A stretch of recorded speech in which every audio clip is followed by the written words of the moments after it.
BTech masters MBBS courses చదవాలనుకునే students T Hub Hyderabad లో వీసర్స్ global education fair and loan mela June 29 entry.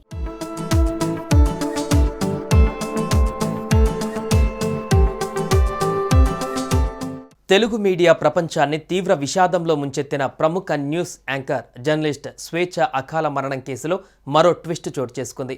స్వేచ్ఛ ఆత్మహత్యకు కారణం పూర్ణచందర్ రావే అని ఆమె తండ్రి చేసిన ఆరోపణలకు ప్రతిస్పందనగా పూర్ణచందర్ ఒక సుదీర్ఘ లేఖను విడుదల చేశారు. మరోవైపు చిక్కడపల్లి పోలీస్ స్టేషన్కు తన న్యాయవాదితో పూర్ణచందర్ రావు వెళ్లారు.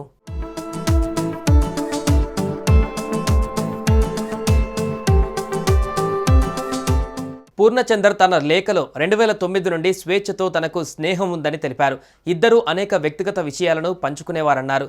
స్వేచ్ఛ తల్లిదండ్రులు జనశక్తి కార్యకర్తలుగా పనిచేస్తూ 6 నెలల వయసులో ఉన్న స్వేచ్ఛను ఆమె అన్న వదినల సంరక్షణలో వదిలేసి సంవత్సరానికి ఒకసారి మాత్రమే చూసి వెళ్లేవారని, స్వేచ్ఛ తరచుగా తనతో ప్రస్తావించేదని పూర్ణచందర్ పేర్కొన్నారు. స్వేచ్ఛ 2008-2009 మధ్య తన మొదటి వివాహం నుండి విడాకులు తీసుకున్నారని, దురదృష్టవశాత్తు 2016-2017 మధ్యకాలంలో రెండో వివాహానికి కూడా విడాకులు పొందారని, తన జీవితంలో ఆమె ఎప్పుడూ సంతోషంగా లేదని, ఆ ఆనందాన్ని కేవలం తన వృత్తిలోనే వెతుక్కునేదని పూర్ణచందర్ వివరించారు.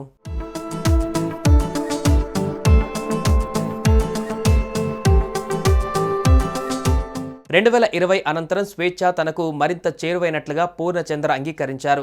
తల్లిదండ్రుల మధ్య తరచుగా జరిగే గొడవలు తట్టుకోలేక రామసాగర్ నుంచి కవాడిగూడకు సొంతంగా ఇల్లు అద్దెకు తీసుకొని ఉందని ఆయన పేర్కొన్నారు. 2022లో తన కుమార్తెను కూడా తన వద్దకు తీసుకువచ్చి ఆమె బాధ్యతలన్నీ తానే చూసుకుంటున్నానని చెప్పినప్పటికీ తండ్రి స్థానంలో తాను ఆ పాప సంరక్షణ బాధ్యతలు చూసుకున్నానని పూర్ణచంద్ర వెల్లడించారు. గత ఏడాది పాప స్వేచ్ఛ ఇద్దరు బాధపడకూడదని 5 లక్షలు ఖర్చు చేసి పాప మెచ్యూరిటీ ఫంక్షన్ కూడా నిర్వహించామని ఆయన తెలిపారు.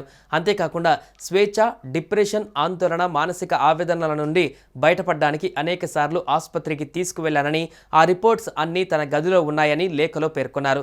స్వేచ్ఛతో గానీ ఆమె బిడ్డతో గానీ తనకు ఎలాంటి విభేదాలు లేవని పూర్ణచంద్ర స్పష్టం చేశారు. ఆత్మహత్యకు ముందు రోజు రాత్రి స్వేచ్ఛ తండ్రి ఆమె ఇంటికి వచ్చి మాట్లాడిన మాటలు తనను ఎంతగానో బాధించాయని ఆయన పేర్కొన్నారు. తన గురించి చెప్పగానే స్వేచ్ఛ తండ్రి చాలా అవమానకరంగా మాట్లాడారని రాసుకువచ్చారు.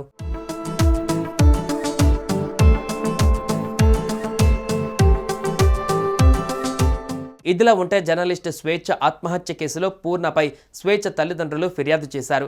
ఈ క్రమంలో శనివారం రాత్రి 11 గంటలకు అడ్వకేట్ సమక్షంలో చిక్కడపల్లి పోలీస్ స్టేషన్కి పూర్ణచందర్ నాయక్ వెళ్లారు. స్వేచ్ఛ ఆత్మహత్య తర్వాత పరారీలో ఉన్న పూర్ణ సడన్ గా పోలీస్ స్టేషన్లో ప్రత్యక్షమయ్యారు. స్వేచ్ఛ మృతికి ఆమె మానసిక పరిస్థితి, ఆమె తల్లిదండ్రులు నిర్లక్ష్యంగా వ్యవహరించడమే కారణం అన్నట్లుగా లేఖలో పూర్ణ ప్రస్తావించారు. హైడ్రామా మధ్య శనివారం రాత్రి 11 గంటల సమయంలో న్యాయవాదితో కలిసి వచ్చి పోలీసుల ఎదుట పూర్ణ లొంగిపోయినట్లుగా సమాచారం. అయితే ఆదివారం కాబట్టి పూర్ణను విచారించి సోమవారం అరెస్టు చేసే అవకాశం ఉన్నట్లు తెలుస్తోంది. అయితే దీనిపై పోలీసుల నుంచి అధికారిక ప్రకటన రావాల్సి ఉంది.